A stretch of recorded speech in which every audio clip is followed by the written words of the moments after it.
राहुल जाकर के पैरों के नीचे की जमीन खिसक गई थी जब उसने मोना देवी की आत्मा को दर्पण के अंदर से आंखों से देखा। उसके दिमाग में एक ही सवाल घूम रहा था, अगर मोना देवी मुझे कुछ बताना चाहती है तो उसका मतलब है कि इस हवेली में कुछ ऐसा है जो अभी तक किसी को नहीं पता। अगले दिन सुबह राहुल ने वाणी से मुलाकात की। वाणी की आंखें बंद थी मगर उसका चेहरा किसी अजीब सी कसक से भरा था। क्या आपने उस रात दर्पण में कुछ देखा? राहुल ने पूछा। वाणी ने अपनी आवाज में गहराई भरकर कहा, मोना देवी तुम्हें बुला रही थी। उसकी आत्मा अब भी कैद है और तुम ही हो उस रास्ते की चाबी। वाणी की बात राहुल के लिए किसी झटके से कम नहीं थी। उसने सोचा, अगर मोना देवी मुझे वार्न कर रही है तो शायद ये सिर्फ एक भूत की कहानी नहीं बल्कि किसी पुरानी साजिश का हिस्सा है। इसी बीच इंस्पेक्टर विक्रम राणा वापस हवेली का दौरा करने आया। पिछली बार से अलग इस बार उसके चेहरे पर थोड़ी चिंता थी। राहुल, मुझे एक पुरानी पुलिस फाइल मिली है जिसमें मोना देवी का जिक्र था। उसका डेथ सर्टिफिकेट तो बना दिया गया लेकिन उसकी लाश कभी नहीं मिली। राहुल ने फाइल हाथ में ली और देखा, मोना देवी 28 साल की, हवेली की पुरानी रियासत में रानी के पद पर काम करती थी, फिर अचानक गायब हो गई। हवेली में उसी रात कुछ अजीब होने लगा। दर्पण से आवाजें आने लगी, एक औरत की चीख, फिर एक बच्चे के हंसने की आवाज। सब कुछ इतना डरावना था कि राहुल ने रिकॉर्डर लगाकर आवाज रिकॉर्ड करने का फैसला किया। रात 12 बजे, हवेली में सब कुछ शांत था। तभी एक तेज हवा का झोंका आया और दर्पण अपने आप हिलने लगा। रिकॉर्डर चालू था। हाँ, राहुल, बचाओ मुझे, एक हल्की औरत की आवाज आई। उसने दर्पण के सामने जाके देखा और तभी उसके पीछे से किसी ने उसका हाथ पकड़ लिया। राहुल ने झटके से पलट कर देखा, वाणी थी। यहां से अभी चले जाओ राहुल, आज रात मोना तुमसे बात करेगी। उसी रात मोना देवी की आत्मा ने पहली बार राहुल से सीधा संवाद किया।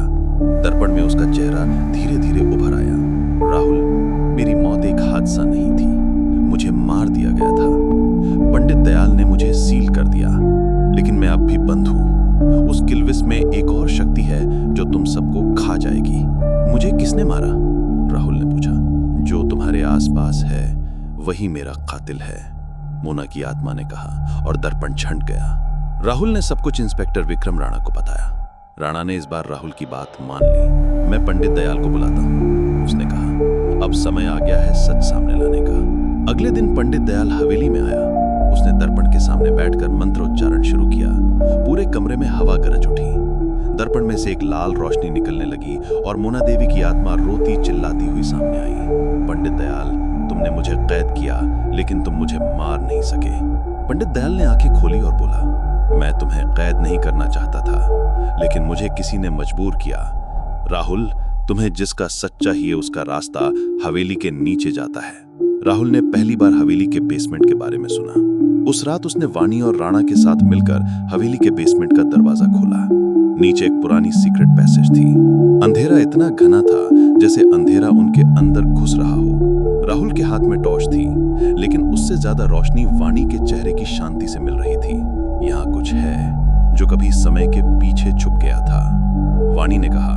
बेसमेंट में एक पुराना कागज मिला, एक राजकीय लिखा हुआ पत्र जिसमें मोना देवी के विवाह और एक कल्पथक तांत्रिक से संबंध की बात थी। राहुल ने समझा मोना देवी किसी साजिश की बलि चढ़ाई गई थी, लेकिन उसकी आत्मा सच बोलने के लिए अब भी तड़प रही थी। तभी एक भयानक चीख बेसमेंट में गूंजी और हवेली की दीवारें कांप उठी। राहुल ने टॉर्च घुमाया और एक दरवाजा अपने आप खुल गया। उसके अंदर थी एक औरत की लाश जो मोना देवी की थी। लाश बिल्कुल सेफ थी, जैसे उस पर समय का असर ही नहीं हुआ। इंस्पेक्टर राणा ने तुरंत फॉरेंसिक टीम को बुलाने का सोचा लेकिन राहुल ने रोका। नहीं, पहले मोना को मुक्ति चाहिए, सच सामने आएगा तभी। वाणी ने मोना की लाश के पास बैठकर आंख बंद की। उसके हाथों से एक रोशनी निकली और दर्पण में मोना का चेहरा आया। राहुल, अब तुम्हें सच समझ में आ गया, लेकिन अभी सिर्फ आधा सच मिला है। अभी तुमने किल्विस को नहीं देखा। और उसी पल दर्पण में एक और चेहरा आया, एक अंधेरों से भरा, आंखों से लाल शोला निकलता चेहरा, किल्विस। राहुल की सांसें रुक गईं। ये कोई भटकती आत्मा नहीं, ये तो एक पुरानी अंधकार से पैदा हुई शक्ति थी।